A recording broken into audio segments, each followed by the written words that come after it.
Yo, good afternoon, everybody. Welcome back. Pretty late to starting this podcast. So what's up? What's good with everybody? How's it going? So a couple things we're gonna talk about today. Obviously, we are going to talk about Android tablets. Um, you know, because yeah, they kind of fell by the wayside. And besides Android tablets, we're gonna talk a little bit about LG.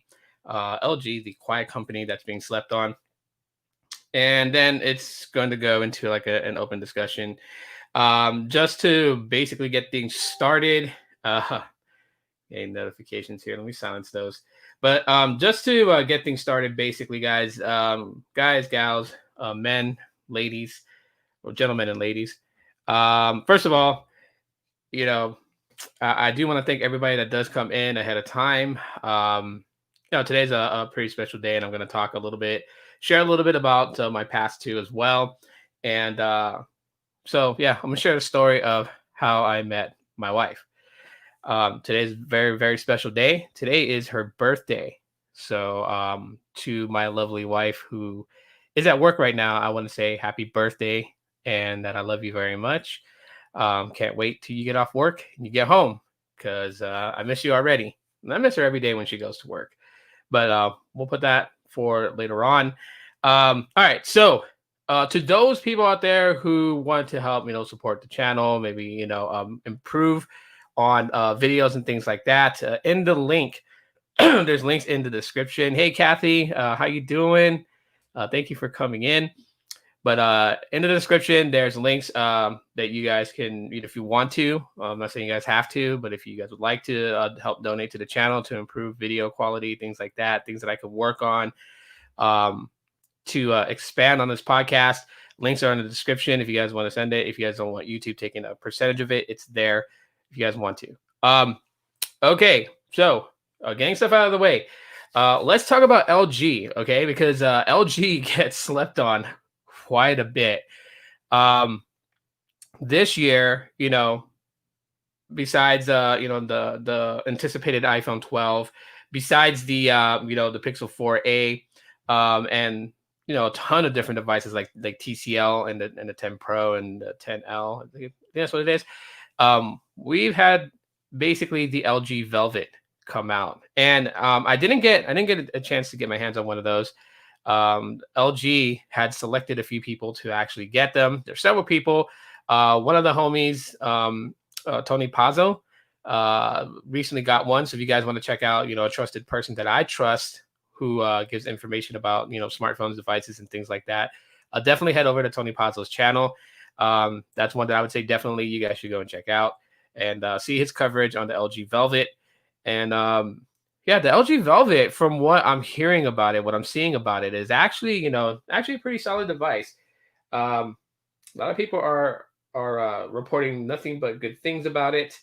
And of course, for what it is, the things that you get out of it. So, one of the things you do get is it does have a attachable case, I guess you can say, that makes it a dual screen. So yeah, let's I'm gonna grab some information about it so I can share it with you guys. I don't know too much about the LG Velvet, but I do want to kind of bring that up here. So let's go with specs, find out what the specs are. Yes, I am using an Android tablet, which I'm going to get into here in a little bit. I still like using it. So let's see. Go to this site. All right, much info about the LG Velvet. I mean, one, it is a 5G capable device. Tony, what's up, man? I just said for people to go to your channel to check out your coverage on the LG Velvet, bro. I didn't end up getting one, but that's actually pretty cool that you got one. Jose, hello. Thanks for coming in, man. Really appreciate it. Tony Pazzo, this is the man you guys want to go check out his channel. That's going to have coverage on the LG Velvet that I trust. Red Rum, happy birthday to your wife. Best wishes. Thank you so much, and she will appreciate that. You just got one last night, actually, but single screen. Oh, you really like it? Wow. Hey, congrats, Kathy. Awesome. Jose, what up, man? Yeah, so let's see. Well, what can we look at here? Don't want to talk too much about the body size, other than other than the fact that it's glass front and glass back with an aluminum frame. It's a hybrid dual SIM, according to this. Takes a nano SIM and it has a dual standby, so it's DSDS supported. Obviously, that's I really wish they would start making devices DSDC, which is a dual standby, dual connect. That'd be kind of cool, but I guess in time that'll happen. It's a POLED um, touch display, 6.8 inches. So, and the resolutions on that is a 1080 by 2460. That's 395 pixels per inch density. Runs Android 10. May likely get Android 11 when that becomes available. Um, yeah, Snapdragon 765G. So it's basically the same chip that the Pixel 4a and the Pixel 5 will have with the Adreno 620. So I guess there's two variants according to this. There's 128. Both models are 128 gigabytes. However, one has 6 gigs of RAM, one has 8 gigabytes of RAM. So Tony and Kathy could actually actually tell us which versions they have. If they have the one that has 8 gigs of RAM or 6 gigs of RAM. Um, see, camera wise, 16 megapixel with an aperture rating of f1.9, and let's see. Shoots in 1080p at 30 frames per second. Not bad. Let me know, Tony, if any of this information that's on this site is incorrect, since you have the phone in hand. Also, Kathy, you too as well. I invite you to correct anything that, because I'm looking at gsmarena.com. That's where I'm getting all this information from. See, 4300 milliamp hour battery, fast charging with 25 watts. And it can fast wireless charge with a 9-watt charger. Quick charge 4.0. USB power delivery is basically the Type C USB is a 3.0. So then it's got like some Antutu benchmark things here. So from Antutu, it scored a 297,372. Geekbench got it at 1905. Yeah, not bad at all for it. But the thing that I'm tripping out on is just like LG being slept on as a company itself. And it kind of is LG's fault if you kind of go about it. You have the 6 gigabyte variant. Okay, cool. 6 gigs still, it'll still fly like butter. I thought mine had 8 gigs of RAM, but it's 6 gigs. Oh, so okay, so 6 gigs. Gotcha. Yeah. And you know what? I'll say this. LG is partially to blame why it's getting slept on. Chillin' broski. And you know what? I really wish that LG would be more aggressive in competition. Really, LG devices are really solid. I mean, for the fact is, one of the devices that LG has put out that I have been like I super like is the Stylus series, right? Everyone calls it the poor man's Galaxy Note, whatever. The Stylo basically is, it is the answer to those people who don't want to spend, over $1,000 for a Galaxy Note, but they would love a device that has a stylus. The LG Stylo pretty much made it cool to have, a mid-range, kind of an upper mid-range smartphone that had a built-in stylus. In fact, I really do believe that, LG and the LG Stylo was the inspiration for Motorola to come out with the G stylus, which a lot of people like. So it's actually cool, but LG has been slept on for the longest time. I really wish they would be more competitive. I mean, they kind of fell back by the wayside. Wirelessly charging on deck, and IP68 dust and water resistant. Solid, man. Yeah, definitely. So I don't know. I just never understood why LG would just take a backseat. It's like LG's like I guess I can identify with LG, right? Because my YouTube channel, I could probably go like super aggressive and just try to grow my channel, but I tend not to. I don't like burning anybody else along the way to try to get to the top. So I kind of I'm not an aggressive competitor to other YouTube channels. I just rather just do my thing, and I feel like that's what LG does. But I really wish LG would be more competitive. I mean, this year we got the Galaxy Note 20 Ultra. A lot of people were a little upset. Some people are super excited for the Galaxy Note 20 Ultra. Of course, the Galaxy Note 20, people are still kind of scratching their head, wondering why it's $1,000 price tag for what it's giving. The Galaxy Note 20 Ultra, obviously having some issues here, which people are going to be upset because since Samsung likes to tout itself as being like, a major company, um, competitor to the iPhone. People expect more out of it. So they don't expect to get lint or dust underneath the little camera module in the back, or any water condensation to build up in there from being like in a kind of a steamy environment. So those are some of the things that people like complain about the Galaxy Note 20 Ultra and the Note 20. But you know, again, Samsung. So with LG, I really would want LG to just really kind of like be more aggressive. Yo, what up, RJ? How's it going?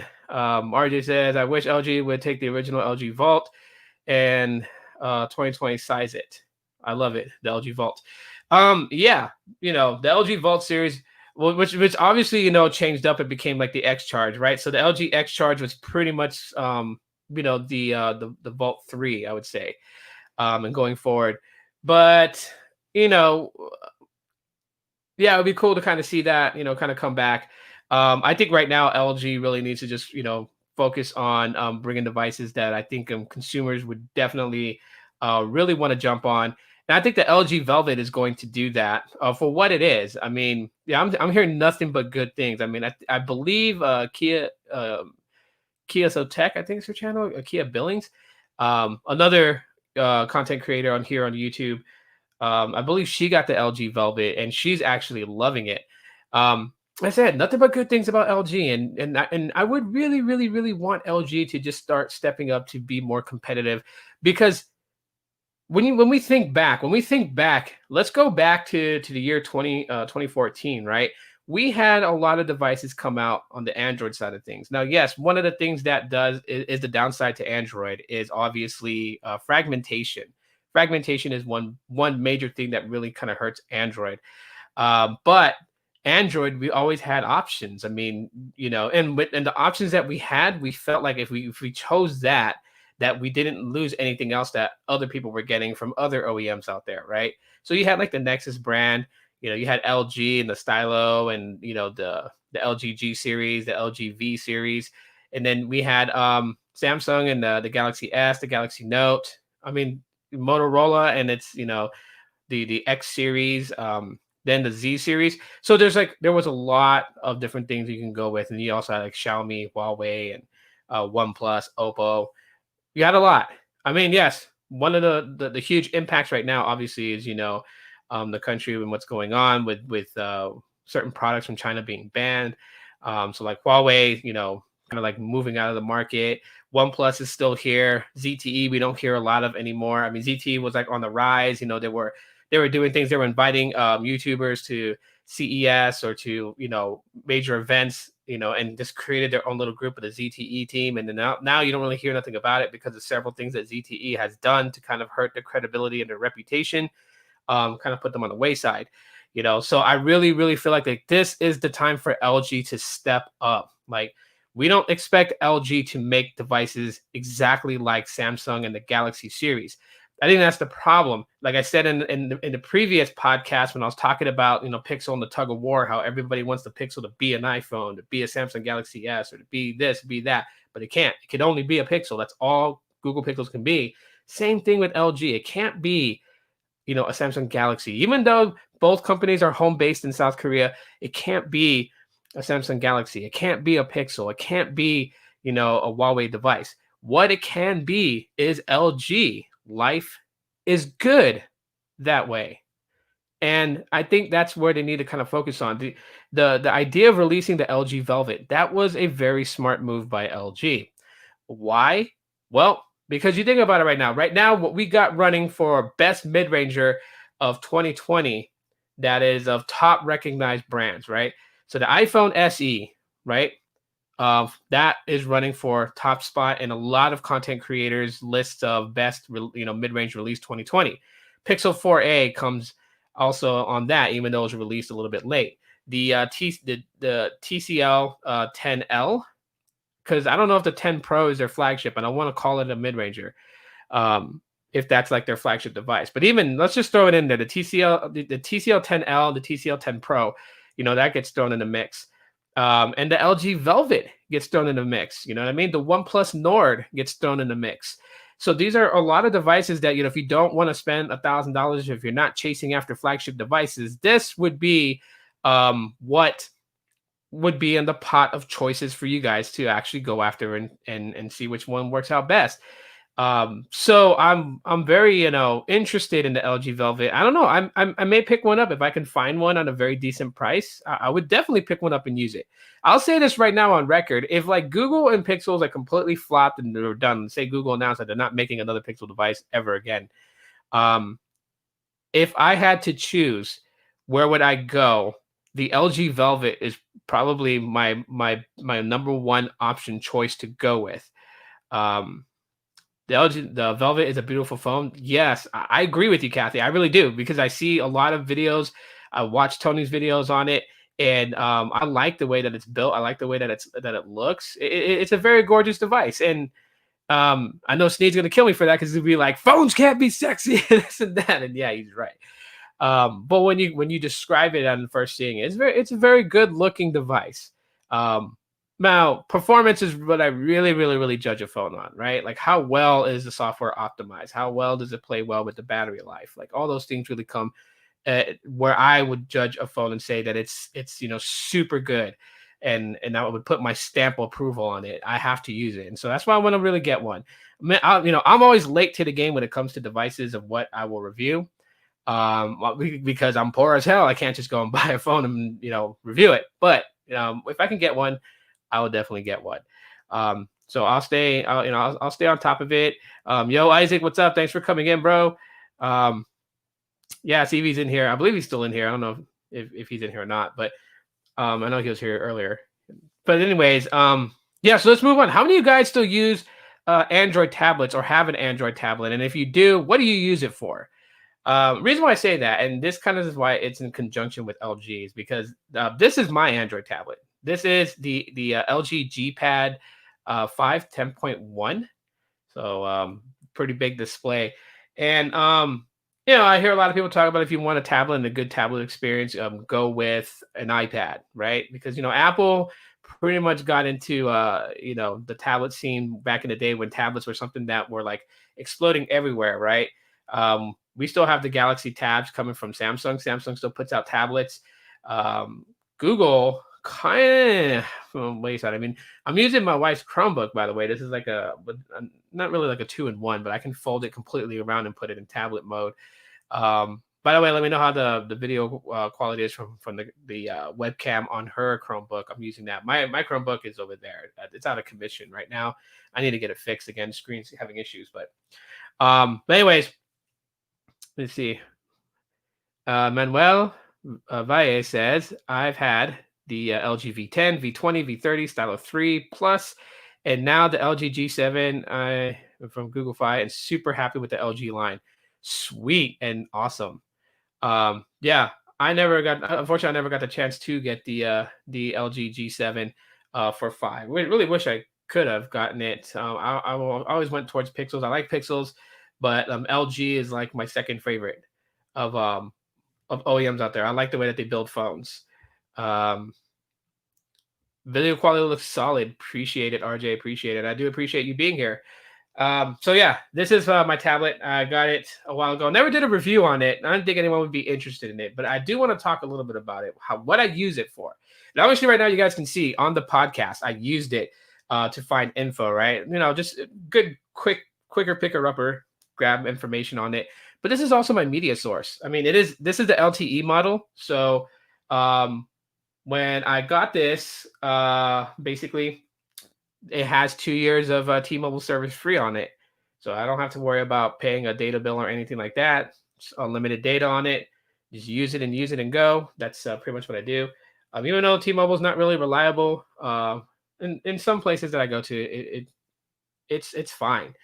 I played Pokemon Go on this too, by the way. It's a lot easier. I mean, I do like playing it on my Pixel 4. I love playing it on this just because, obviously I can one-handed, catch Pokemon and do raid battles when I meet up with 50 or 60 people that's playing downtown Phoenix before this whole pandemic thing happened. But I like playing when I play at home, because you can play at home. You can put incense and that attracts Pokemon to your area, and you just sit at home and play if you're not going to go out to, protect yourself. I play on this. I also watch movies on it too, and the movies are actually pretty good. Let's see. Media consumption 95%. Yes, that's what I normally do. Is watch. I watch YouTube on here. I watch everybody else's podcast. Personally, I never like tablets. Elaborate, RJ. Tell me why. Tell me why you don't like tablets.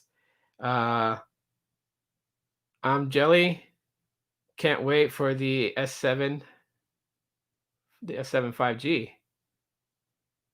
Does Teemo firmware work on Boost Mobile for new phones like the LG Stylus 6?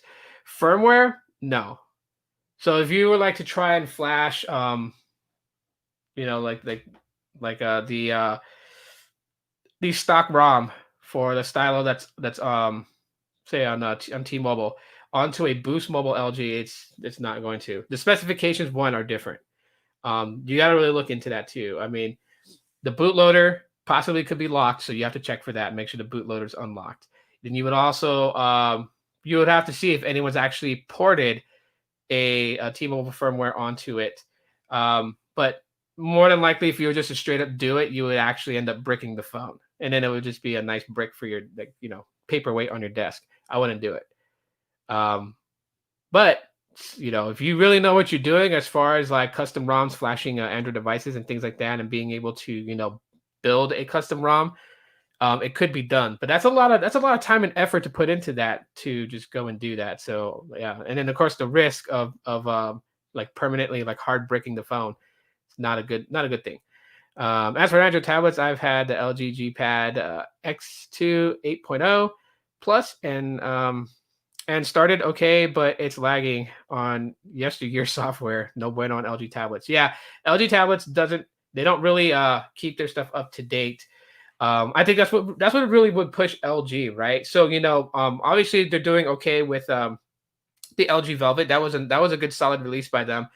And then of course having the dual screen, even though it's not foldable, like the screen's not foldable. You have a case that you can dock the Velvet into it, and then you have an outer display and inner display that couples those two. That's actually pretty helpful. Combines the whole 2-in-1, right? Because like I think that's where the market is kind of going. They're trying to bring like a very good 2-in-1 handheld device.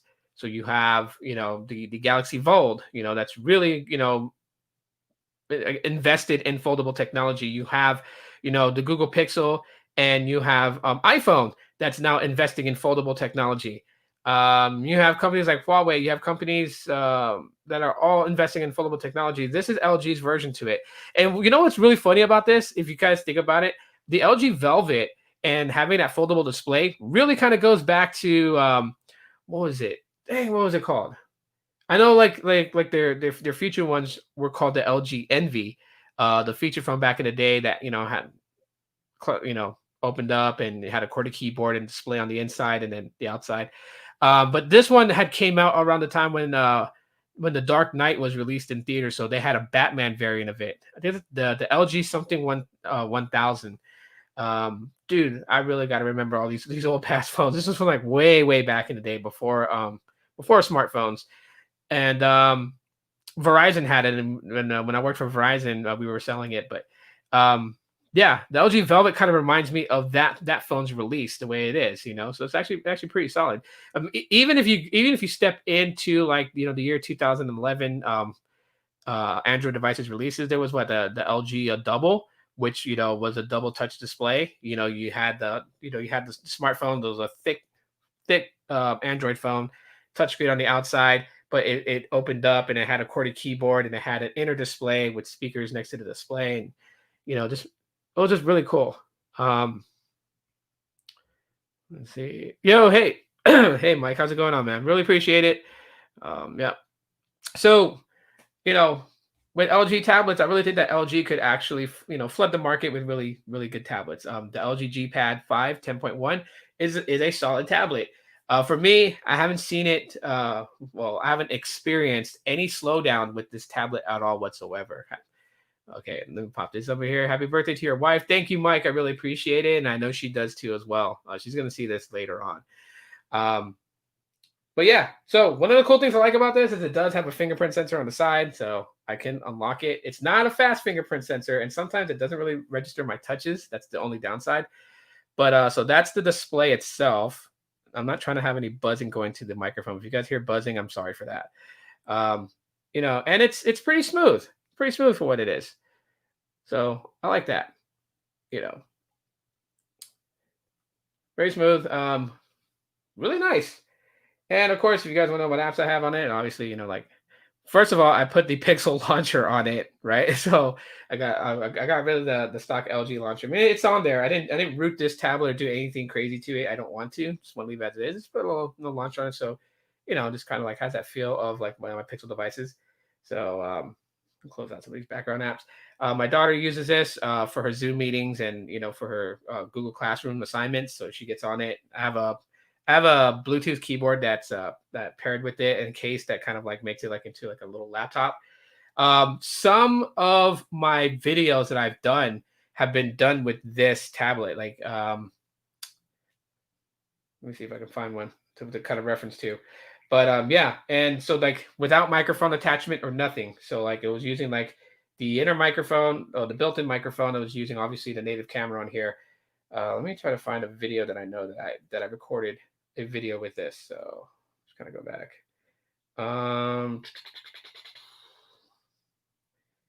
Let's see.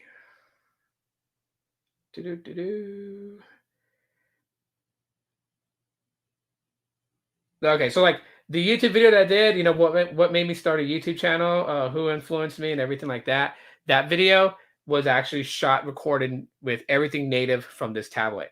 So I actually do create content on this tablet. I can if I want to, and a lot of people liked the video quality from this. They like the sound from this. So yeah, I would say this is actually pretty good. I believe even the video that I did, a YouTuber's perspective part 2, I recorded with this. Let's see, and like the Pixel Buds software, that one, Visible Wireless for Pixel 2 and Pixel 2 XL. Those videos I recorded using this tablet. So yeah, besides watching media, besides playing games, I don't have a lot of games on here. I know I have Google Stadia. I downloaded my Google Stadia because I can like with the dongle, I can plug in the PS3 controller with this, and then I can get my game on, and or I can use on-screen gamepad keys when I'm like leaving the house, and I can play Stadia on the go. Teemo is not really the best network I would say that you would want to rely on to play games from Stadia, like playing Power Rangers Battle for the Grid. It's one of my favorite games on Stadia, and there's like several other ones like Guilt. I like playing that game. It's like a spooky horror game. I'm gonna play that game. I'm actually gonna do some gameplay about Stadia, and I'm gonna play the game Guilt in the month of October. Just kind of go with Halloween, especially since I'm gonna be talking about ghost stories from Hawaii during the month of October. I got a lot of different things coming down the pike as far as like my channel, because my channel is now a varieties channel. Like I've announced to everybody, it's not always going to be about tech. We're gonna talk about lots of things here. You subbed to me on Storyfire. You created an account a few weeks ago. Yeah. Here's the thing about Storyfire. If you guys want to hear a little bit more about that, let me know. But I'm just gonna tell you guys right now, like I'm actually a little disappointed in Storyfire. And here's where it is for me.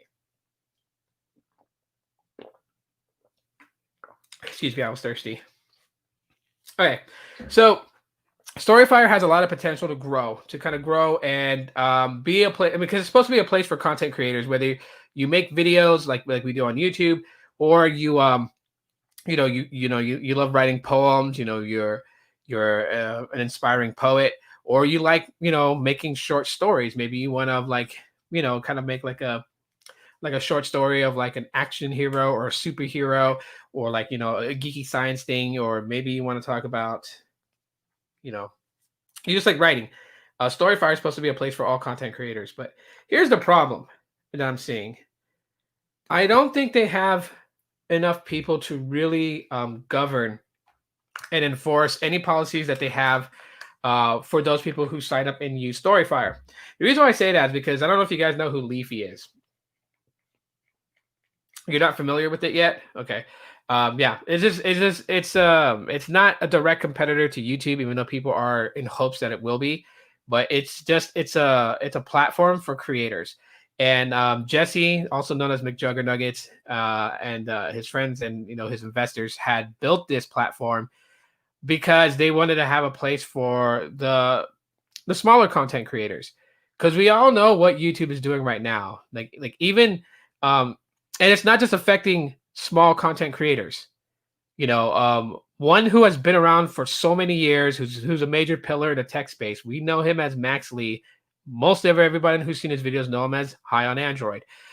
Even he's feeling the pinch of, like, YouTube just tanking when it comes to stuff. Like, people don't get notifications when he uploads videos to his main channel, and he's very upset with that.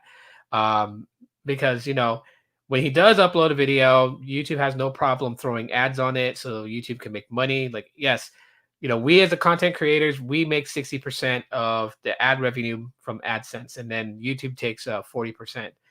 Um, and yeah, he's pretty upset. So, like, Max is, he last night on Periscope, he was giving out a lot of information, right? Like, he was he's building websites. For those people out there who want a website built so it can host videos, he's got servers that he will work with you on it as far as building a website that you can directly live stream to or upload to. Um, and yeah, he was giving out advice. He was like, you can use YouTube to help, guide traffic to your website. Your website is where you really want to have your videos, your live streams really at, because when people go there, you can make your website where people have to, subscribe monthly if you're trying to, make money for a living doing this. Um, you could do that. You could do, pay per view on video. You can do a lot of things you want with your website. But he was just saying that through websites, especially running ads on your website, you can, maximize, more profit in for you being a creator, having AdSense ads placed on your website and then also on your YouTube video, and then having people, subscribe to you, whether through Patreon, whether through whatever it could be. And then you can make your monthly balances so that way you can have a living doing this on YouTube. Max Lee is just all over the place, right? Really, really cool guy. But even he's feeling the pinch from YouTube, so Storyfire is supposed to be this place where people can go to. I mean, I've already applied for video content capabilities.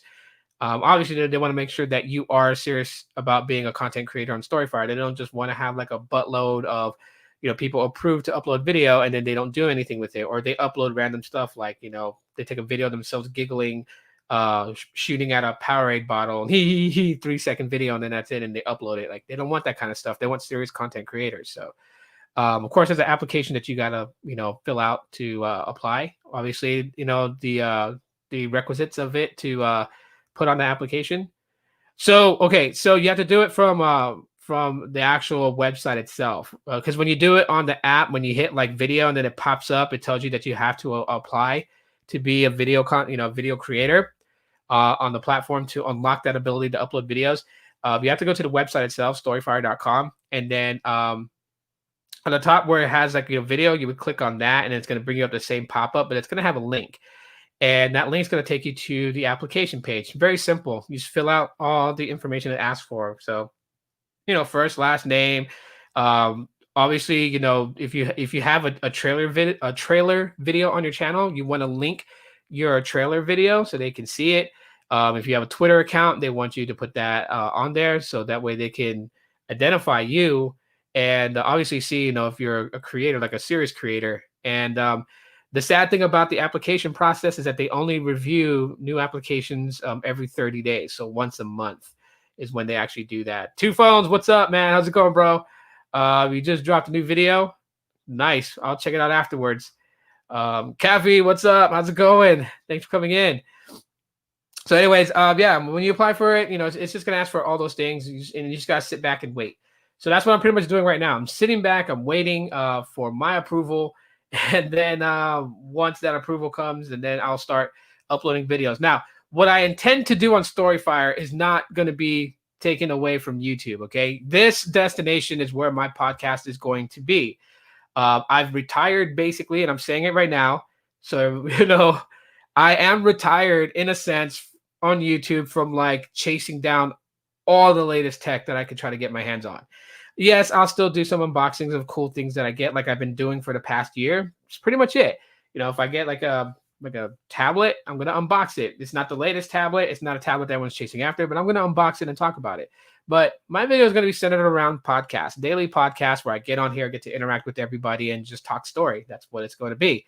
I'll talk about tech. I'll talk about life. I'll talk about relationships. I'll talk about video games. I'll talk about movies. I'll talk about whatever the hell I want to. YouTube is not gonna control my path through YouTube. I'm not just going to be a techie. I'm going to be what I am. I'm going to unleash the inner demon inside of me, YouTube. You listen to me when you hear this. The inner demon in me is I am a geek, a nerd. I like what I like. I like collecting toys. I like talking about sci-fi movies. I like whatever I like. And YouTube, you're not going to classify me as a tech tuber. Done. I am done with those days.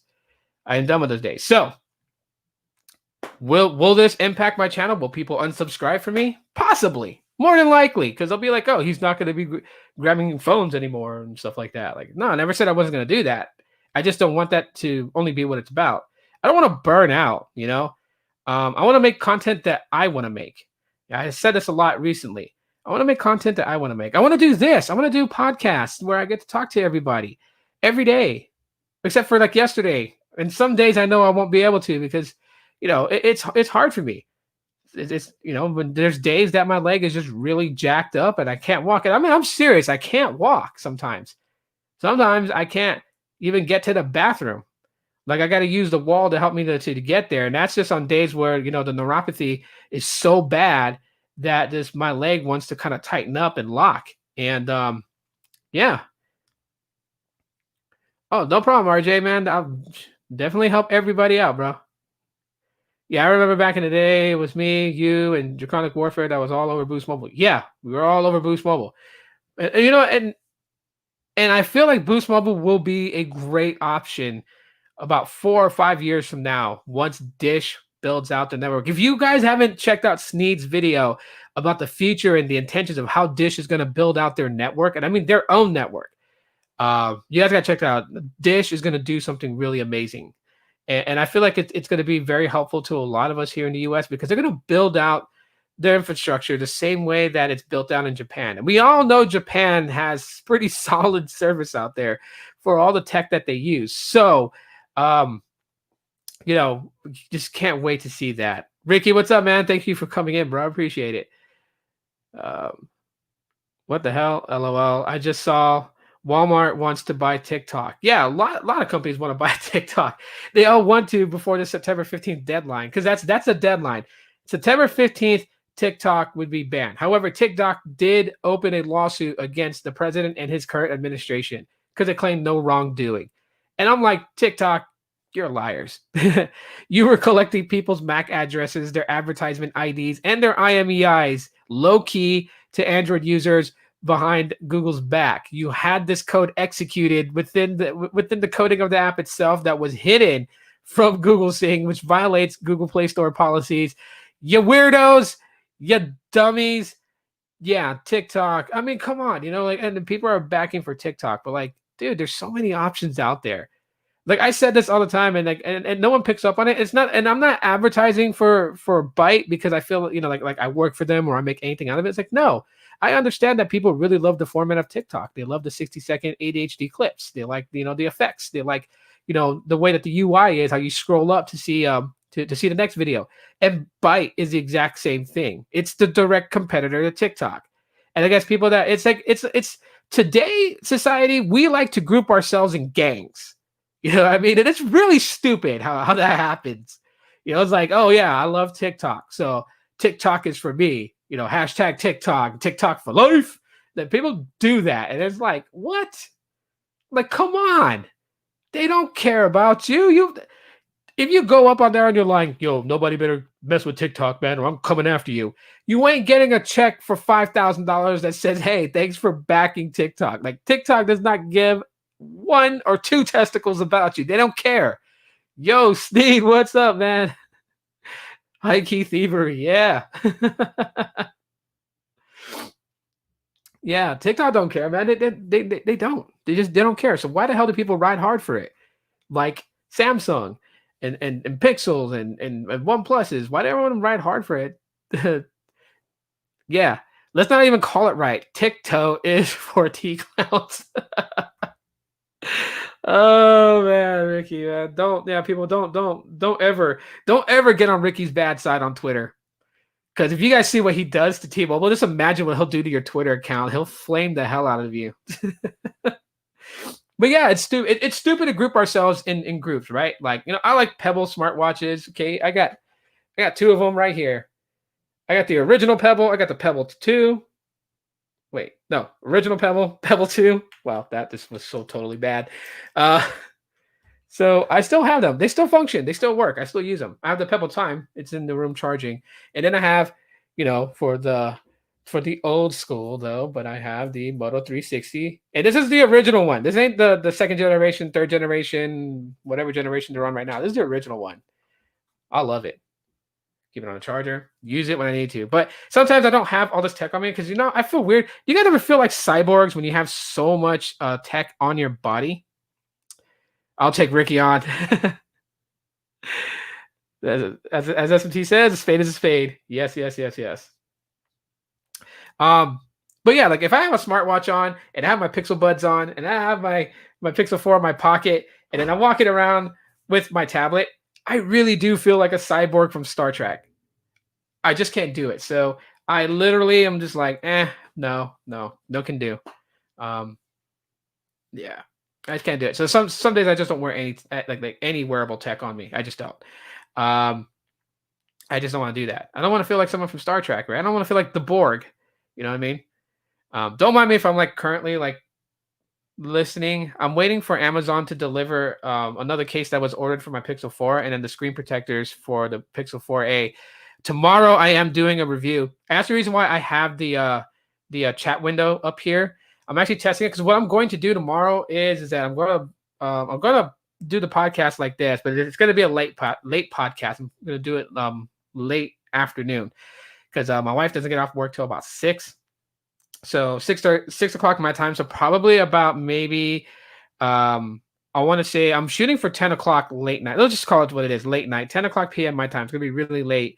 So you guys are probably gonna catch a replay on that, but that's just because she'll be settled down for the day, and yeah. No, I mean this is my retirement, bro. This is my retirement.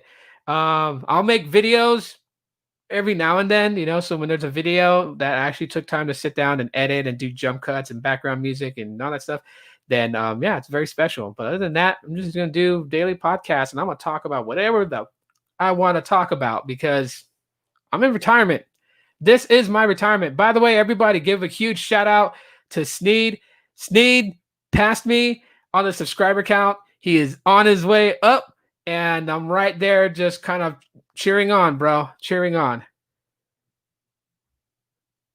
I've been waiting for deliveries, ESP from FedEx because they're never on time. Retirement? Yeah, bro, retirement. So you know how like I was doing a lot of videos and doing it that way? I'm kind of done with that.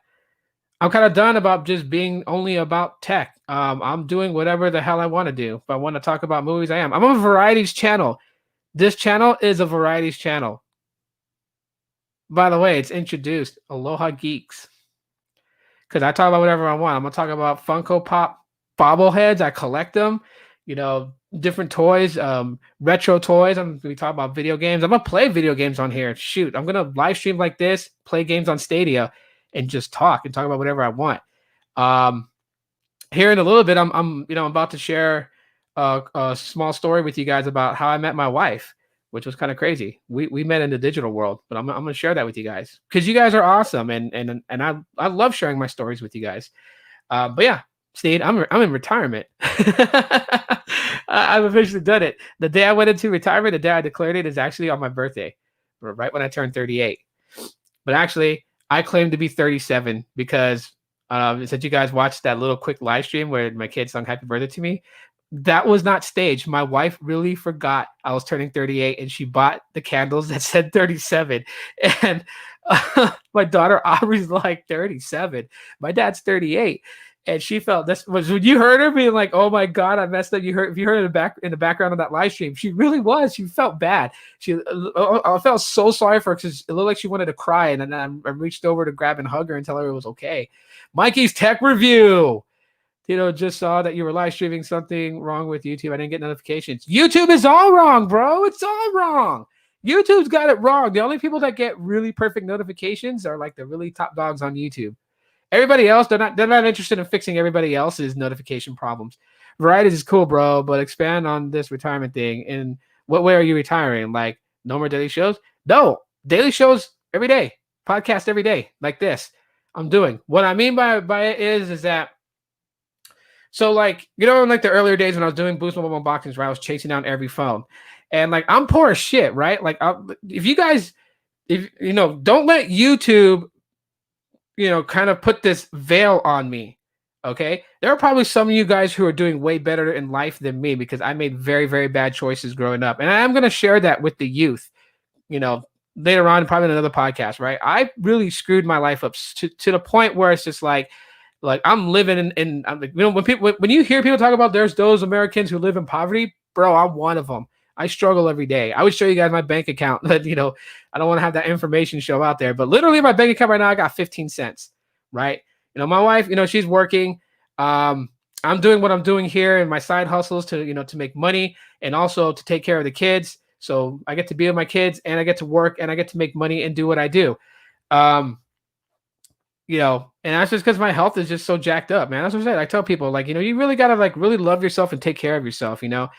I didn't in the past, I just thought like everything was a breeze. Life will take care of itself. And now look at me. Like I got so much medical conditions and problems with me. I hate it. I hate it at times, but my faith in God, my love for my children is why I don't give up on myself. To be honest with people, you guys probably are like, oh, what the hell? He's turning dark. I don't mean to drop everybody's mood and turn everybody's dark. But, there's even one time not long ago that I was really this close to just being gone forever. I hated what I had done to myself, and it's all my fault. I'm not a person that goes and blames everybody else in life. I look at what I did wrong, choices I made, but my kids are the only thing that matter to me. They're the only thing that matter to me. So I'm here for them. And I take a bit of happiness back every day and love myself every day, no matter what I am. I don't care what people see me as. I know what I am and what my worth is. And I make steps every day to fight against what I need to fight to be here. So with all that, I'm not chasing down phones that need to be unboxed. I'll talk about them because I know there's people that like they want to know my perspective on things. I'm still going to talk about that, but I just want to do what I want. I just don't want to be like only Pixels. You know what I mean? I just don't want to be only Google. I just don't want to be only Android. I love talking about those things, and I'm still going to. And I'm still going to share my insight, and I'm still going to call out Google for their BS. All that you guys will still get, but the channel is podcast. I'm just going to do podcast, like a radio talk show. I love this. And I love interacting with everybody. I love hearing what everyone's got to say. I just do. So yeah, that's the retiring thing. So with that, I hope I didn't kill everybody's mood for a Thursday. And I don't want anyone feeling bad for me. Please don't, because I don't feel bad for me. I love who I am. I love my life. I love it. It took a kick in my ass to actually really get it, get clarity. Sometimes you need that. Sometimes you just need life to kick you in the ass. You know what I mean? Because like when I'm struggling in life, I like the struggle. I like looking back and seeing what I fought through and where I am now. I don't want things to come easy. At the moment, I slowly getting back into the things I enjoy. Yeah. I know what you mean. Keep strong. Thanks, Ricky. I really appreciate it. Yeah, no, I'm gonna keep strong as hell. I'm gonna keep strong as hell because yeah, there's I'm worth it. I'm worth it. I used to tell myself I ain't shit, and I started believing in that. Smoking, choking with a super chat, bro. Thanks. I really appreciate it. You didn't have to do that, man. I really appreciate it. Thank you. It's going to my daughters. That's what I use to buy their toys and stuff like that. I use my YouTube money for that. I take them out for ice cream. I take them out to McDonald's, whatever they want to do. It's their allowance money because they do chores, so they earn it. They do chores. I do podcasts to make their allowance. YFS, what up? Yeah, buddy. How's your day so far? Oh, okay, cool. I'm happy you are happy. The struggle. Hold on. What is it? Come on. StreamYard, don't start failing on me. The struggle can eat you alive. It can. It definitely can. Talking about technology can be a burnout. Yeah, it can too. I want to bring more things because I know there's some of you guys that are into different things. There's guys, Ray's into movies, so I would like having Ray on here to talk about movies. In movie podcast days. I just want to say hi. My daily side. Thanks for coming in, bro. I appreciate it. Yeah. I woke up that long ago too. My kids stayed up late. I didn't even know they were up that late. I give you a shout on Twitter to see if some people come in. Oh, I appreciate it, bro. I appreciate it. Yeah, but I mean, I love who I am. I love my life. I mean, here's the thing, right? I thought I was gonna share with you guys how I met my wife, and this is so crazy. Okay, so my first marriage was going down the drain, and I was hating life then. I moved to New Mexico. I was working at the only job I can find in New Mexico because that's where my mom was at. I could only find a job working at a car wash. So how you have those automatic car washes. This was similar to it, except it was man powered. So I was in the tunnel with the rag and the soap buckets as the car was going on the track, and I was like washing away at their car. And then it would come out. But anyways, I was working there, and it was really hard because, I was like an outsider. Most of the people that worked there knew each other in Santa Fe. I was an outsider, so no one really talked to me. I didn't really have anyone to talk to. My brother had moved there with me. He's like my best friend. We've known each other for so many years. But they put him on the south end of Santa Fe. They put him on that side for their car wash there, and then I was on the north side one. So we didn't hang out, didn't have a buddy to talk to. Pretty much hating life. Life sucked, My mom was there. My mom's her relationships are so bad. So she ended up like selling her car out of nowhere and bought a ticket back to Thailand and like literally left me there. And like the car that she sold, her boyfriend, his name was Pat. He was best friends with the owner of that car wash. The owner of the car wash is wealthy. And so he had sold them, the owner of the car wash sold my mother and her boyfriend I believe it was 2005 Jaguar. So my mom sold it before she actually finished paying off the owner of the car wash. So a lot of people were pissed off at my mom. And so pretty much the town took it out of me. Now, y'all ever seen that movie, Young Guns, how they talk about like in New Mexico, like the Santa Fe ring and how people are tight-knit close? They're not bullshitting. It is a tight-knit close community because everybody there hated me. Like I lost my job at the car wash, so I didn't have any way of making money. And no one in town would hire me. There was a guy that, he ran a shop on the front side of the apartments that I was renting at. Really cool guys, so he it was cool. He was like he was an entrepreneur, he had like, so many ideas to make money. So I ended up working for him. He had like this mobile sign because he got the idea, like in Japan they have these mobile billboards, so billboards on a truck that drive all around Shibuya and Shinjuku and different places in Japan. He wanted to do that in Albuquerque, so I went around with him and handed out business cards, talked to like various different car dealerships and businesses and see if they wanted to advertise, showed them like the pricing of like the size of the billboard. If they went with this size, they can give us like the idea of what they want layout. We would make it, we would put it on our truck. The truck would drive, 24 hours, we'll switch drivers, but it would drive all around Albuquerque. It would attract businesses. But anyways, so that's how I made some money.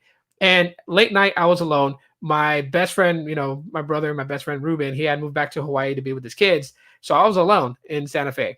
And I would go on this chat site called AirG. I don't know if you guys ever heard of it. But on Boost mobile phones, it was called Hooked. So AirG/Hooked. And the only chat room that was close to my area was the Phoenix, Arizona chat room. So I ended up being in there with a bunch of people. We were all chatting away, talking shit, people lying about stuff about themselves. Cause on the online chat, you can be whatever you want to be. No one really knows you. So I was on there, and there were like 4 major people that was like constant in that chat room. And my wife was one of them. Her friend on there, they used to be really good friends, but they're just like friends now. They talk every now and then. Her and then their boyfriends, they had boyfriends on that. And I was like, and I thought she was cute. I tried to talk to her just to like have a friend, but she would never read any of my personal messages. And I'm like, okay, she probably thinks I'm a creep or something like that. Cause I sent her like one message and she never responded back. So I was just like, I'm not going to send another one and then make her really think I'm a creep. Just back off, back away. She reads it on her own and she decides to talk to me. That's on her. Yeah. Hooked, boost hooked. Yeah. It used to be, it was a chat for AirG. So, spent some time in there. Of course, people are just like weird or whatnot. And then this one girl likes to like play around with guys' emotions and whatever, So she was like, that girl was chatting with me, and I was just like, what's up? Like, this girl's weird. Like, she would text me because she ended up getting my personal number, and she would text me, she would call me, and yada yada yada. So I'm like, okay, cool. So my wife was friends with her on that chat site, so I reached out to her. And I was just like, yo, what's up with your friend? Like, your friend messages me, hits me up or whatever, and then disappears. Like, what the hell? So my wife ended up talking to me, and then when she started to chat with me on there, she was like, if you want to talk on the phone, I'm like, okay. And I gave her my number. She called me, and I could tell she was nervous to talk to me. And at that point, when she actually started chatting with me, she was single. So like the boyfriend that she had, they broke up, and it was like, I'm not gonna tell you that part of it, but so anyways, she called me on the phone, and I could tell she was nervous because she was cutting me off, man. I couldn't get a word in because she was talking so fast.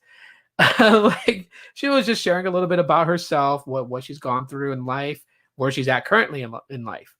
And so we ended up like texting each other, talking, and then we would still go in the chat and chat with our friends in there just to have a good time at night. And everybody was like, yo, y'all are dating, y'all are boyfriend and girlfriend. And me and her were like, no, we're not. Because over time, she was getting interested in me. I was getting interested in her, but I wasn't in Phoenix. I wasn't physically there. So I told her, like, we're not going to say anything like me and you are together if we're not there in person. But I told her, I was like, hey, you know what? Like, because, she told me her birthday was August 27th. I was like, no kidding. Mine is on the 18th. That's like 9 days before yours.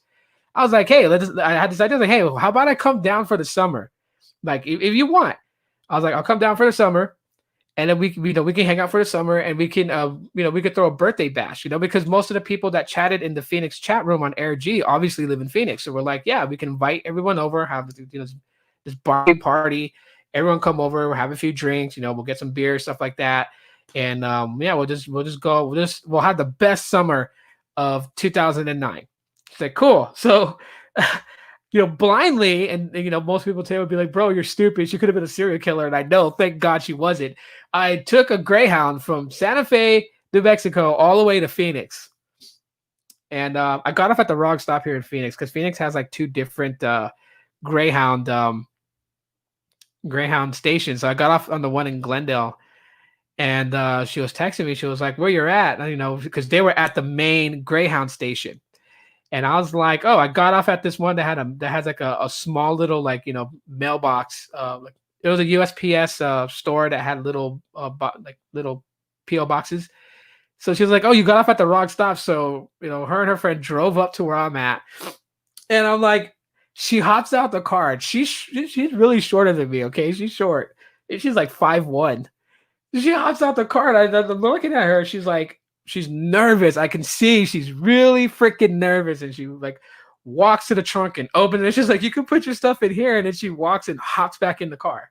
Right. Her friend is driving, and because she had her license suspended for reasons, so she could not drive.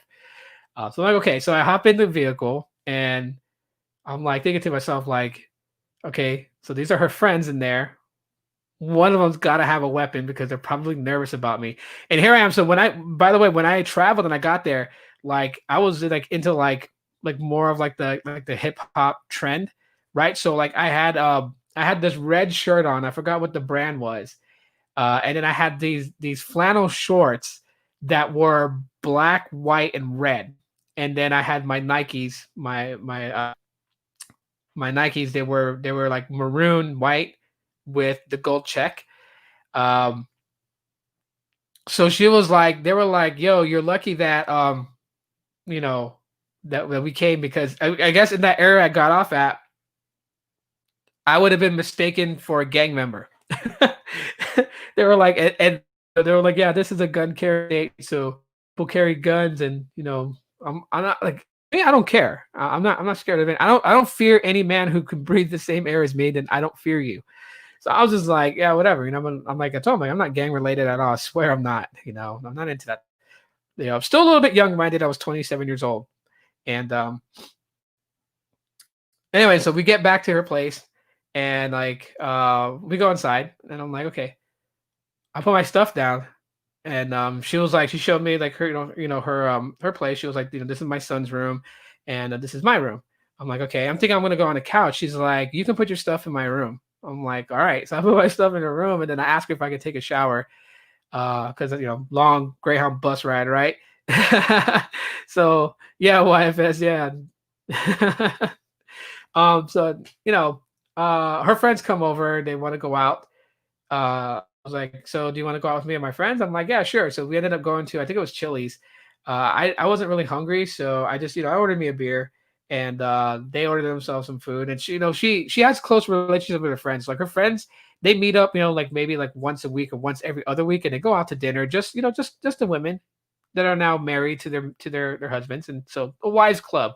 And they go and they have dinner. They talk. They probably talk shit about us, like how we irritate them, but the lovely wives. So she has a close relationship with her friends. So they went out. We all went out. We went out to eat dinner, and then we went back to her place. And normally they would have a movie night, right? So like her friends would like sleep over at her place. They would bring a movie. They would hang out, have girls, girl night, girl talk.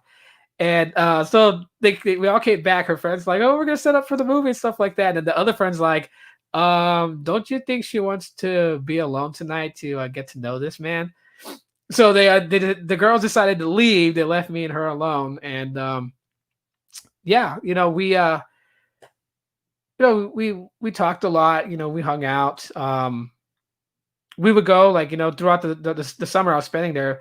We would go out to go get stuff to make food, to make dinner. And it was funny, right? Because she was a single mom.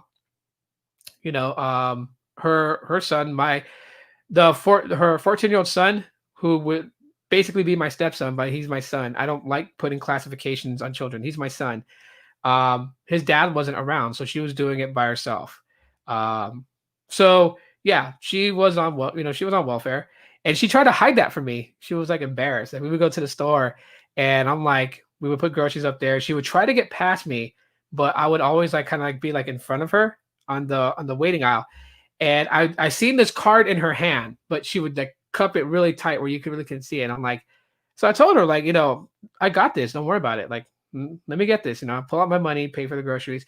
So like, and after the first week of being at her place and hanging out with her and whatever whatnot, I finally find out that she has EBT, and I'm like, why were you hiding that? She was like, oh well, some people look at it and think like, oh, you're trash or whatever. And I'm like, no, when you're a parent, you ain't got no choice. When you're a parent, it's all about your kids. You do what you gotta do for your kids, even if it makes you look like a fool, if it makes you look stupid. But if it benefits your kids, you do it. So she was like relieved to find out that I'm not gonna think that she's ghetto, leave her or anything like that. So we ended up hanging out. I ended up staying with her and hanging out for the summer. And the summer has not ended because I hadn't gone. I was supposed to go back to Santa Fe, and I never ended up going back. I ended up staying. And our relationship has been very it has a lot of trials, has a lot of ups and downs, like any relationships. It's gone into some dark places, never abusive. And that's the thing that I love the most, because I don't like abusive relationships. I've been in them in the past. I've had, because I just don't feel like, I don't think it's right for any man to beat the crap out of a woman, So if a woman hits me, I'll take the damage, And trust me, women are not little dainty things, just don't feel like balloons. Okay, there are women who can hit with the best of them, and I felt them. She doesn't do that to me at all. She's never laid a hand on me. And I'm very blessed for this relationship that I have with her because I've never had someone who cared about me. Like past ex-girlfriends that I've had, they want this image of a man. So they want this bad boy who can hold his own, who can, but can be gentle at times, and who's like feared by people. And I tried and I emulated that really good at a young age, at 16, 17, and 18. Like if you had met me back then, you would have thought that I was like literally straight out of like like juvie. You know what I mean? Etiquettes. Yes. 100 from YFS says 100%. Yeah. Um, yeah, nobody would have probably expected me to be someone that knew anything. But that's because that's what I projected. I projected that to a lot of people and they perceived me that way. So my wife loves me for who I am. She knows I'm a nerd. She knows I'm a geek. I don't have to hide it. I don't have to, you know. I like cars. Of course people will laugh at me. I mean, there's domestic cars that I like, but I've always been into racers. That people call them racers. I don't know why you guys call them racers, but obviously that just means it's Asian built, so like Toyota, Honda, um, Nissan. So I mean, shoot, my dream car that I would really love to have, even though it's old, it's not new, but I would really love, a Lexus IS 300. I just really would love to own one. Always wanted one.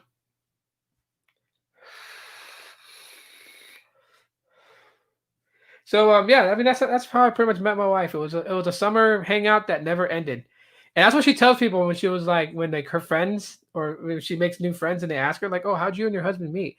She was like, oh, from a summer that never ended. Rice burner, yeah, rice burners. Um, but yeah, yeah, it's a summer that never ended, and out of this relationship that I have, I have, she's given me three beautiful kids. Um, her son, is he's my son. I mean, like he talks to his biological father. He talks to his father. He still has a relationship with him. But he's known. My son has known me ever since he was 4 years old. So I mean, like it kind of shocked me last year when son had asked if he could legally change his last name and take my last name, and it shocked me. It was just like, whoa, he wants my last name because, he loves his dad. He understands why his dad's not in his life. I'm not going to put that out there, but that's their business. But he understands. But I guess the way my son sees it is that I've always been there for him.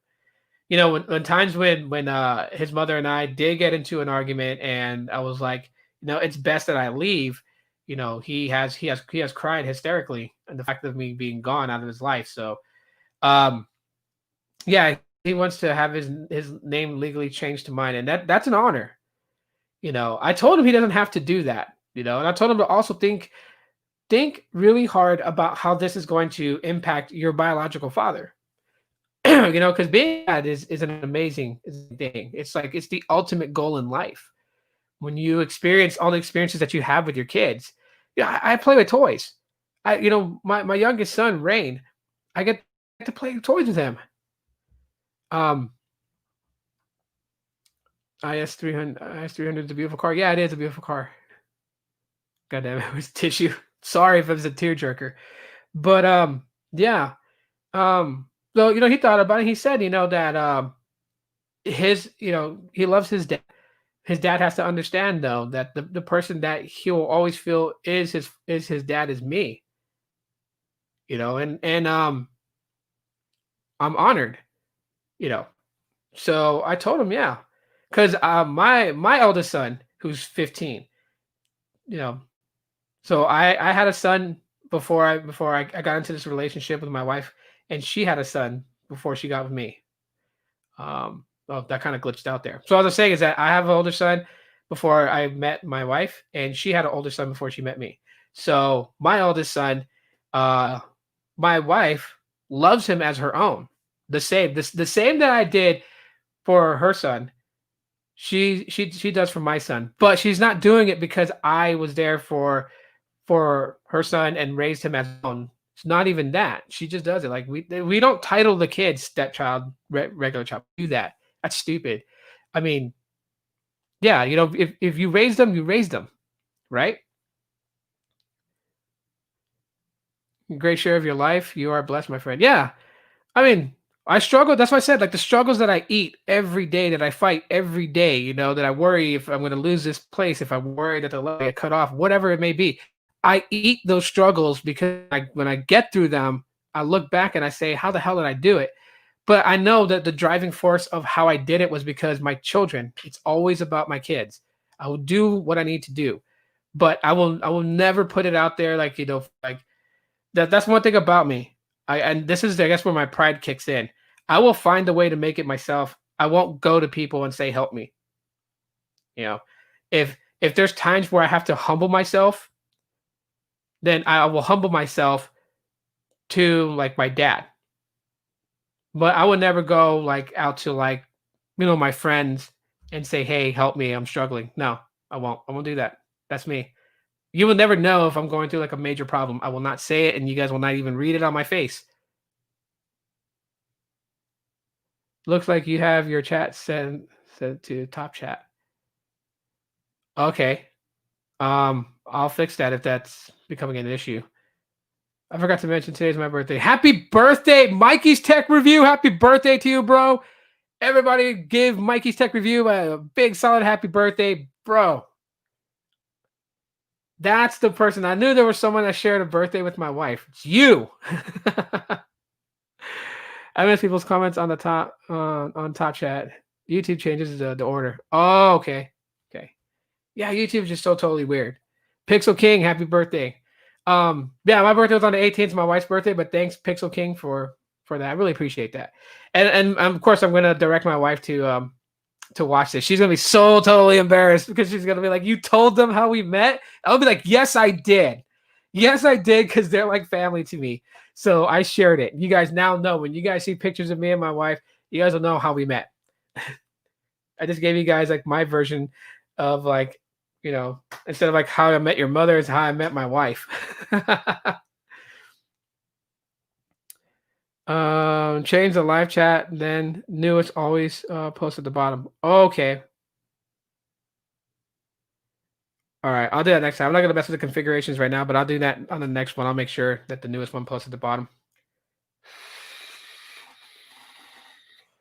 Yeah, so as I told Sneed, I am retired from being considered just a techie. I will talk about different things on this channel. You know, I appreciate the support of everybody. You know, whether you guys super chat, whether you guys go in the description to like Cash App or PayPal, whatever. That's there for people who want to donate, but it doesn't mean that you guys have to. I want to stress that. Doesn't mean that you guys have to. Just being here and talking with me, that's the support that I love. You know, because you guys could be anywhere else. You guys can go anywhere you guys want to go. You guys could go and do whatever, but you chose to sit down and watch this live stream. And for me, I'm always going to be appreciative of that. Did you decide to stop talking about tech? I'm still going to talk about tech. I'm just going to add more things into it. Basically, I'm not trying to beat the algorithm of YouTube anymore. I'm not about that. So yeah, I'm going to talk about the latest Pixel news. I'm still going to talk about that. I'm going to talk about Android tablets. I mean, I love this thing. I'm going to talk about lots of things that's going on in tech, what Apple's doing, what Samsung's doing, but I'm also going to talk about movies. I'm going to talk about toys. Like, one person who inspired me to kind of talk about toys, I don't know if you guys ever heard of her. She's real underground on YouTube. She's, you know, all her videos are gone off her YouTube page, and I'm like so sad about that. But she has her own website. But her name is Miki Ariyama. She is like, she's pretty cool. She's married now, but I remember guys that would hit her in the comments would like, you know, they would grovel at her feet, right? You know, because you know she's a model. She's Japanese. She's a model. She likes toys, so like she would get like Hot Wheels cars, and she would get you know, Funko Pop bobbleheads and things like that, Transformers action figures, and she would like unbox them and do like a little review on them. And then she would also, like, you know, for her fans, she would send them like, she has like it's like a you know, like trading cards, but there were like different photos of like her, you know, because she's a model. So she, she would get those and she would autograph them. And yeah, she disappeared off YouTube. It's hard to talk about new movies because they suck. Some of them do. Some of them do. I mean, most of them, the ideas are coming from like past movies. They're just rebooting a lot of movies from the past. Wow, I'm almost at 200 subs. 3 more. Someone subscribe to Ricky. If you have not subscribed to RFK Tech, subscribe to him. Let's make this day special. Let's make him at 200 subscribers. Go. Oh, Cappy, they do. Yeah. Yeah, they kind of do. Yeah, I'm growing.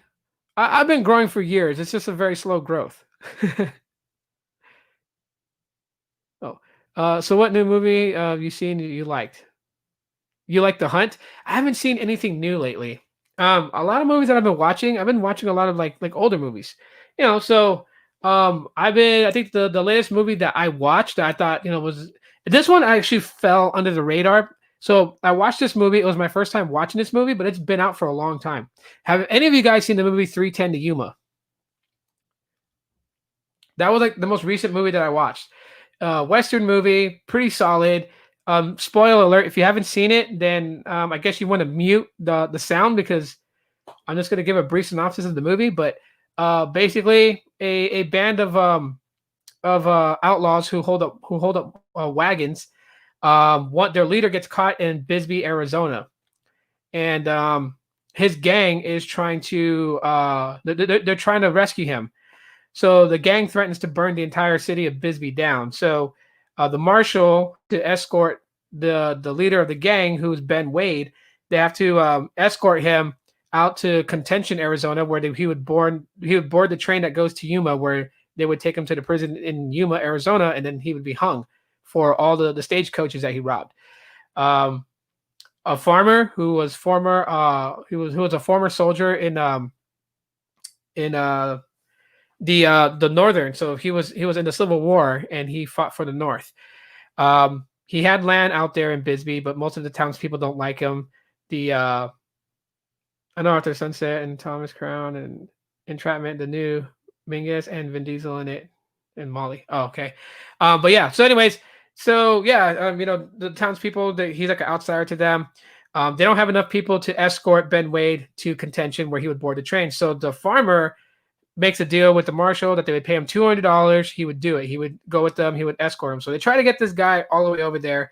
At the end, the farmer tells he tells a secret to the outlaw Ben Wade. He tells him that in the war he was never wounded in battle. He took the coward's way out. He shot himself in the foot, so that way he was no longer a useful soldier. And that's why he left the army. He left out of it. So he just wanted to be a hero. He just wanted his family to see him as a hero because of that secret he held inside of him. He felt like his sons would never look at him as a hero if they knew the truth. So Ben Wade decides to help him by willingly get himself, to the train, because Ben Wade has escaped from the prison in Yuma, Arizona twice. He's already done it twice before. He knew he could do it again. So, anyways, they rushed through all this hellfire, there's bullets from like everybody, because the outlaws gang had put a $400 bounty to kill the farmer, because the marshal from Bisbee decided not to escort him to the track because there were too many people. It would have been a slaughter, but the farmer decides to do it because he makes a deal that the marshal would pay his wife $1,000. They would not try to take his land away from him. And they would let the water from the river flow back to his property so he can grow crops. So him and Ben Wade, they make their way all the way to the train, but then Ben Wade's second in command on the gang ends up killing the farmer. So out of anger that his gang didn't listen to him when he said stop before they shot him, he decides that he's going to take out his entire gang. So Ben Wade shoots every member of his gang right then and there on the spot.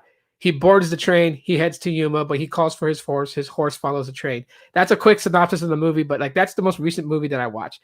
No, I haven't seen Blacklist. I haven't seen that. You love army movies? Nice. The Corona has screwed TV series.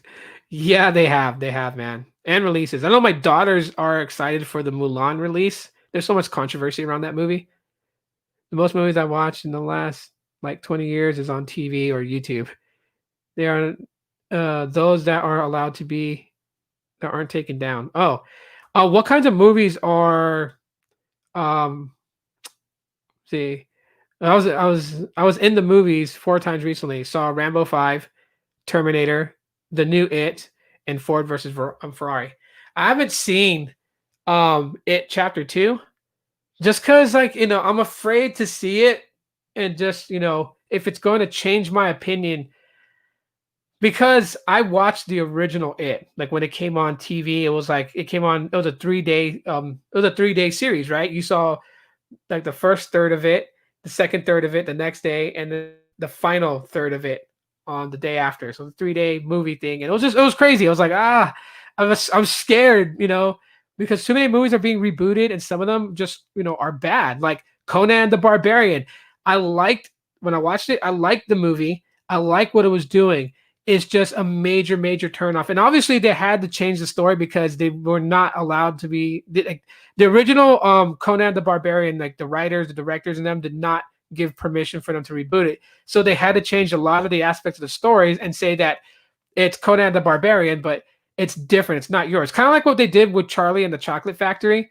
When we know that it was a reboot of Willy Wonka and the Chocolate Factory, but they didn't get the rights to most of the stuff from the original movie, so they had to change the name and certain aspects of it, but still kept true to the story. And Conan the Barbarian, the reboot with Jason Momoa, that was it was good. It was just like like you miss it where he goes to that temple and he's asking around the people about the symbol with the two snakes like this. It was like the new Terminator was awesome. You like the new one. So like the projected path where John Connor dies because the Terminator kills him, and then Sarah goes into hiding as she's getting these random text messages from the Terminator that killed her son, is feeding her info. And that's one thing I don't understand is that in that new Terminator movie, when John Connor is killed, it changes the future, right? So now Skynet is never built. It's an entirely different AI system that still builds Terminators. But how would the T-101 that was built in the era of Skynet have information on the new future that was created?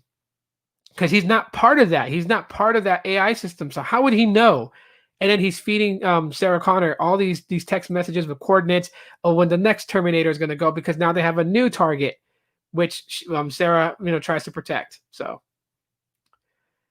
saw part 1 only. Yeah, I only saw part 1 too. You prefer the 90s version of it? Yeah. Wow, looks like you have 17 likes. Nice. I appreciate those likes. I appreciate them because I'm trying to build up for a safe space for everyone to talk and just chill. Yeah, it makes you wonder. Like, yeah, I kind of like the new Terminator. It has lots of T2 vibes in it. Yeah, that's one thing I did like about it, is that it played on that, because the other movies that went the whole different way that led up to Genesis, it was like, okay, like, so you had 3 where John Connor was, on the run hiding, and he meets the girl that he was supposed to kiss the night where, the T-101 found him and was trying to protect him from the T-1000. So we get that, and then we get another Terminator where this guy was like the beta for the T-100s, but Marcus was still in sound of mind. He just didn't know that inside of him he was machine. And then after that, then we get what? We get Genesis, I believe it is, where Sarah Connor, John sends a Terminator to protect his mom before she meets Reese. So Reese still gets sent back, but she already had a reprogrammed T-100 protecting her.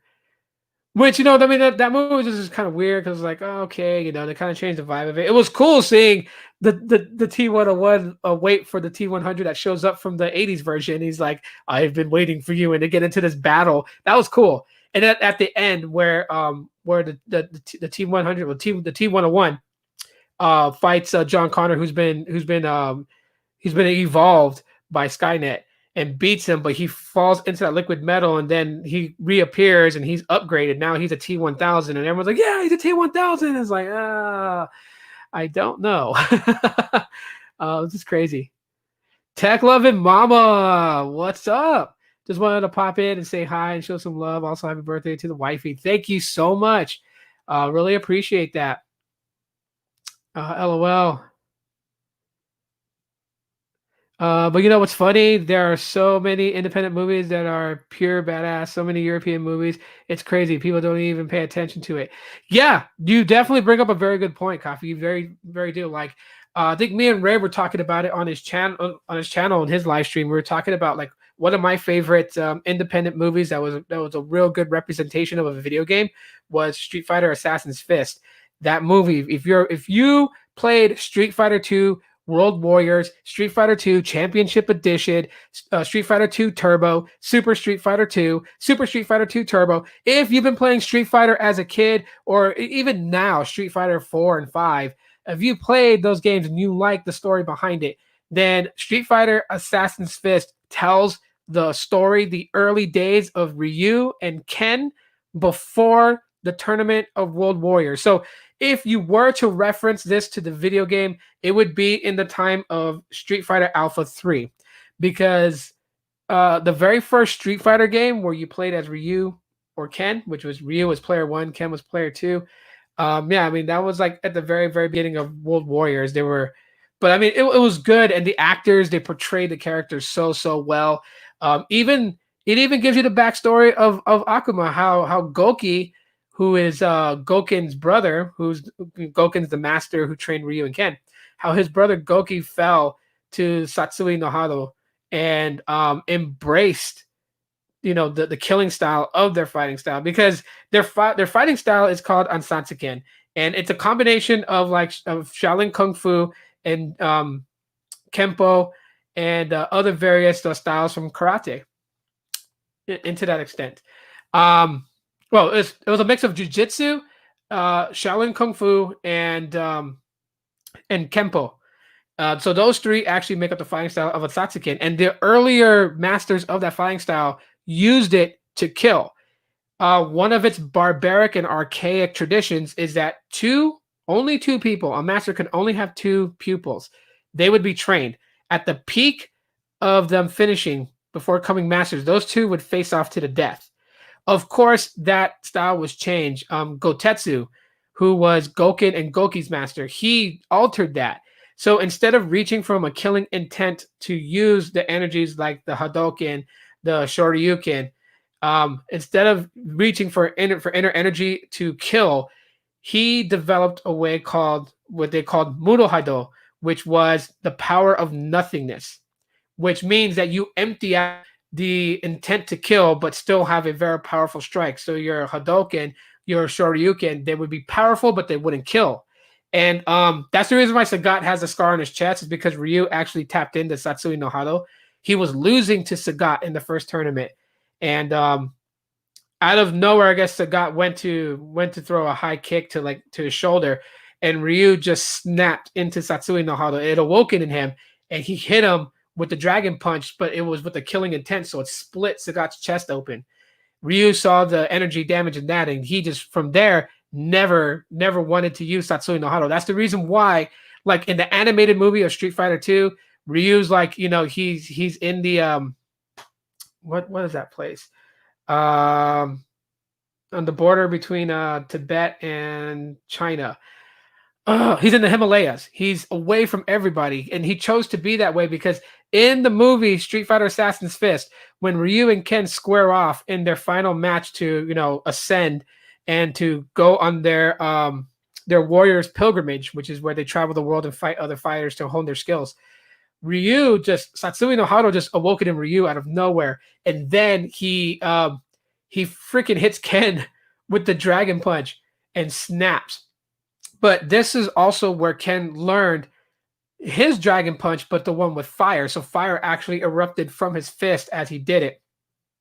That's why in Street Fighter, as the game evolved, Ryu and Ken had to be split from like having the exact same move. So like Ken's fireball in Super Street Fighter 2, his fireball was weak. Ryu's was powerful, but Ken's Dragon Punch had fire in it. Ryu's didn't, so they started to differentiate it. But in the movie, it shows Ken's very first Dragon Punch with fire. And then also Akuma wants to fight his brother Goken in a fight to the death, and so Goken. I don't, that battle doesn't show in the movie, but the independent people who created that movie created it on a low budget, and they were supposed to make a second movie called World Warriors, and they never made that movie. However, they did make a short film for Street Fighter V, which is called Street Fighter Resurrection. It was a small film. They used the same actors for Ryu and Ken, and then of course you get to see those who played, like Charlie Nash, and various other people, Chun-Li and them. So, but I mean, they said they were going to release World Warriors. I think it was like in 2015. They never did. They never worked on it, but it was really good. If you find a copy of Street Fighter's Assassin's Fist on YouTube, watch it. The special effects, everything is down to a T. They studied the video game really, really well. So this movie blows the 1990 Street Fighter with Jean-Claude Van Damme. It blows that completely out the water because that was just a total death. It blows out, Street Fighter Chun-Li. Just blows that one out. As far as those who are real Street Fighter fans are going to really identify with this movie. Street Fighter Assassin's Fist. There's a copy of it on YouTube. You guys can watch it. If you guys find it on different sources, you guys can probably find it, like in the Google Play movies or Apple movies, they'll have a copy of it. I know Machinima's website, since they hosted it and they invested in it, they have it in different segments, but to watch it as a straight movie, there's there's bites of it. Definitely would say that. So, however, guys, I am still waiting on those cases. Stupid Amazon. Sometimes they deliver at 1, sometimes they don't. But anyways, guys, I'm going to go ahead and let all of you guys go to enjoy the rest of your day. I want to thank everybody who came in today's podcast. Tomorrow's will be late, so you guys will probably end up rewatching it Saturday. Only because some of my friends stream on Fridays. Fridays is a very big day, and I don't want to cut into their time. So I'll be the last one to stream tomorrow. Mine will be at 10 p.m. my time. So 3 hours ahead on the East Coast. That would be 1 o'clock in the morning over there. And I'm going to have the Pixel 4a on hand in here. My wife is going to give me all what she can, what she has observed of the Pixel 4a. I'm going to show some photos to compare. So all that on tomorrow's podcast, and then we'll go into open topic for the rest of the podcast tomorrow. But weekends I have off, so Saturdays and Sundays could be a live stream, may not be a live stream, but definitely Mondays through Fridays. I announced on Twitter if I'm going to actually take a break, which I did. I said yesterday I wasn't going to make a podcast. I was going to do one because I wanted to hang out with my kids. So Twitter is where you want to follow me. If you're on Storyfire, you can follow me there too. I post daily on Storyfire, and eventually when my video capabilities is up and running on Storyfire, I will be doing inside insider's videos, stuff you're not ever going to find on YouTube will be on there, but it's not anything major. YouTube is the spot for the podcast. Definitely. And if you guys want audio versions, they will be on Anchor or on any of your favorite podcast sources. So yeah. All right, guys, you guys have a blessed rest of your day. Thank you all for the birthday shout outs to the wife. I will let her know. You guys be great. Again, subscribe to RFK Tech. Get on the 200. My Daily Side, thanks for coming in. YFS, thanks for coming in. Kathy, thanks for coming in as well. Really appreciate that. We got who else was in here? We had Isaac that was in here. CV Tech was in here. Pixel King, thanks for coming in. I appreciate you for hanging out with us. Red Rum was in here. Mikey's Tech Review, and happy birthday to him as well. Today's his birthday. So big shout out to him. Who else? I don't want to miss anybody else. Let's see. Smoking Choking also. And thank you for the super chat too, bro. I appreciate it. Ray was in here. Thanks to Ray for coming in. You guys check out his channel. Check out his movie channel. Me and Ray are actually going to be collaborating on some projects, so that's going to be good. Big homie Sneed was in here too as well. So thanks for coming in, Sneed. Really, really appreciate that. And yeah, subscribe. Mike West was in here as well. Thank you, Mike West, for being with us.